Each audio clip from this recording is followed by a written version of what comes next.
ನಮಸ್ಕಾರ ಗೆಳೆಯರೇ, ಸುದ್ದಿ ಮಾಹಿತಿ ಯೂಟ್ಯೂಬ್ ಚಾನಲ್ಗೆ ಸ್ವಾಗತ. ನಾನು ನಿಮ್ಮ ಪವನ್. ರಾಜ್ಯ ಸರ್ಕಾರದಿಂದ 2 ಭರ್ಜರಿ ಸುದ್ದಿ ಬಂದಿದೆ. ಮೊದಲನೇ ಮುಖ್ಯದ ಸುದ್ದಿ ಮನೆ ಮನೆಗೆ ಗಂಗೆ ಯೋಜನೆ ಮತ್ತು ಎರಡನೇ ಮುಖ್ಯದ ಸುದ್ದಿ BPL ಕಾರ್ಡ್ದಾರರಿಗೆ ಆಗಿದೆ. ಈ ಒಂದು ವಿಡಿಯೋನ ಪೂರ್ತಿಯಾಗಿ ನೋಡಿ ಗೆಳೆಯರೇ, ಸ್ವಲ್ಪ ಸ್ಕಿಪ್ ಮಾಡಬೇಡಿ. ಈ ವಿಡಿಯೋನ ಶುರು ಮಾಡೋಕ್ಕಿಂತ ಮೊದಲು ಸಬ್ಸ್ಕ್ರೈಬ್ ಮಾಡಿ ನಮ್ಮ ಸುದ್ದಿ ಮಾಹಿತಿ ಚಾನಲ್ಗೆ. ಪಕ್ಕದಲ್ಲಿ ಕಾಣಿಸುವ ಬೆಲ್ ಬಟನ್ ಆನ್ ಮಾಡಿದರೆ ಸಾಕು. ನಾವು ಹಾಕುವ ಪ್ರತಿಯೊಂದು ವಿಡಿಯೋ ನೀವು ಮೊದಲು ನೋಡ್ತೀರಾ. ಮತ್ತು ಈ ಒಂದು ವಿಡಿಯೋನ ಲೈಕ್ ಮಾಡಿ ಗೆಳೆಯರೇ. ವಾಟ್ಸಪ್ನಲ್ಲಿ ಪ್ರತಿಯೊಬ್ಬರಿಗೂ ಈಗಲೇ ಶೇರ್ ಮಾಡಿ. ಡಿಸ್ಕ್ರಿಪ್ಷನ್ನಲ್ಲಿ ನಮ್ಮ ಟೆಲಿಗ್ರಾಮ್ ಚಾನಲ್ ಲಿಂಕನ್ನು ಕೊಟ್ಟಿದ್ದೇನೆ, ಅಲ್ಲಿ ಕೂಡ ನೀವು ಜಾಯ್ನ್ ಆಗ್ಬೋದು ಮತ್ತು ದಿನನಿತ್ಯದ ಎಲ್ಲ ಮಾಹಿತಿಯನ್ನು ಕೂಡ ನೋಡ್ಬೋದು.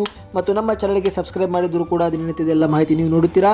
ಬನ್ನಿ ಗೆಳೆಯರೇ, ವಿಡಿಯೋನ ಶುರು ಮಾಡೋಣ. ಮೊದಲನೇ ಮುಖ್ಯದ ಸುದ್ದಿ ಬರ್ತಾ ಇದೆ. ಪಡಿತರ ಚೀಟಿದಾರರಿಗೆ ಮುಂದಿನ ಹಣಕಾಸು ವರ್ಷದಿಂದ ಪಡಿತರ ಫಲಾನುಭವಿಗಳಿಗೆ ವಿಟಮಿನ್ ಮತ್ತು ಪೌಷ್ಟಿಕಾಂಶ ಒಳಗೊಂಡ ಸಾರವರ್ಧಿತ ಅಕ್ಕಿ ವಿತರಿಸಲು ರಾಜ್ಯ ಸರ್ಕಾರ ಮುಂದಾಗಿದೆ. ಹೌದು ಗೆಳೆಯರೇ, ಈ ಒಂದು ಸಂಬಂಧ ಆಹಾರ ಮತ್ತು ನಾಗರಿಕ ಪೂರೈಕೆ ಇಲಾಖೆ ತಯಾರಿ ನಡೆಸುತ್ತಿದೆ.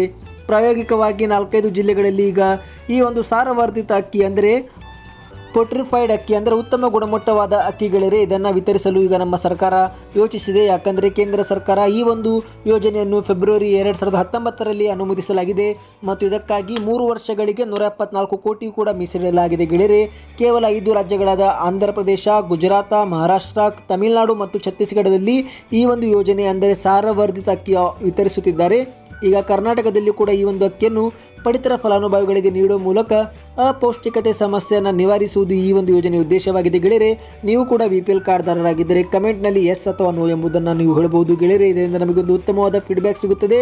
ಈ ಒಂದು ಸಾರವರ್ಧಿತ ಅಕ್ಕಿ ವಿಟಮಿನ್ ಮತ್ತು ಕಬ್ಬಿಣಾಂಶ ಮೊದಲಾದ ಪೌಷ್ಟಿಕಾಂಶ ಅಕ್ಕಿಯಾಗಿದ್ದು ಇದರಿಂದ ಹಲವಾರು ಒಂದು ಉಪಯೋಗ ಕೂಡ ಸಿಗಲಿದೆ. ಗೆಳೆಯರೆ, ಇದೊಂದು ಮುಖ್ಯದ ಮಾಹಿತಿಯಾಗಿತ್ತು BPL ಕಾರ್ಡ್ದಾರರಿಗೆ. ಇನ್ನು ಎರಡನೇ ಮುಖ್ಯದ ಸುದ್ದಿ ಬರ್ತಾ ಇದೆ.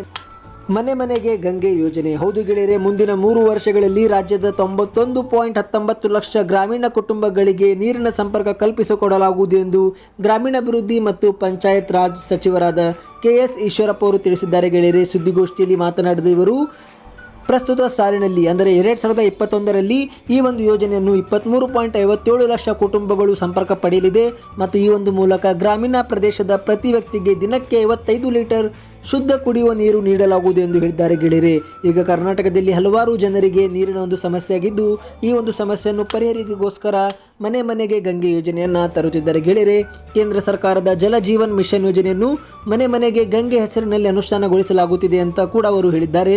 ಈಗಾಗಲೇ 24.42 ಲಕ್ಷ ಮನೆಗಳಿಗೆ ನೀರಿನ ಸಂಪರ್ಕ ಕಲ್ಪಿಸಲಾಗಿದೆ ಮತ್ತು ಈಗ ಉಳಿದ 66 ಲಕ್ಷ ಕುಟುಂಬಗಳಿಗೆ ಶೀಘ್ರವೇ ಈ ಒಂದು ವ್ಯವಸ್ಥೆ ಕಲ್ಪಿಸಲಾಗುವುದು ಎಂದು ಹೇಳಿದ್ದಾರೆ. ಗೆಳೆಯರೆ, ನಿಮ್ಮ ಊರಿನಲ್ಲಿ ನೀರಿನ ಸಮಸ್ಯೆ ಇದ್ದರೆ ಕಮೆಂಟ್ ಮಾಡಿ. ಈಗಲೇ ನಿಮ್ಮ ಊರಿನ ಹೆಸರನ್ನು ವಿಡಿಯೋನ ಪ್ರತಿಯೊಬ್ಬರಿಗೆ ಶೇರ್ ಮಾಡಿ. ಚಾನಲ್ಗೆ ಸಪೋರ್ಟ್ ಮಾಡಿ. ಗೆಳೆಯರೆ, ವಾಟ್ಸಪ್ನಲ್ಲಿ ವಿಡಿಯೋನ ಶೇರ್ ಮಾಡಿ, ಲೈಕ್ ಮಾಡಿ, ಕಮೆಂಟ್ ಮಾಡಿ. ವಿಡಿಯೋ ಹೇಗೆ ಅನ್ನಿಸ್ತು ಎಂಬುದನ್ನು ಮರೆಯದೆ ಹೇಳಿ. ಚಾನಲ್ಗೆ ಸಬ್ಸ್ಕ್ರೈಬ್ ಮಾಡಿ. ಸ್ಕ್ರೀನ್ ಮೇಲೆ ಕಾಣುವ ವಿಡಿಯೋ ಈಗಲೇ ಹೋಗಿ ನೋಡಿ.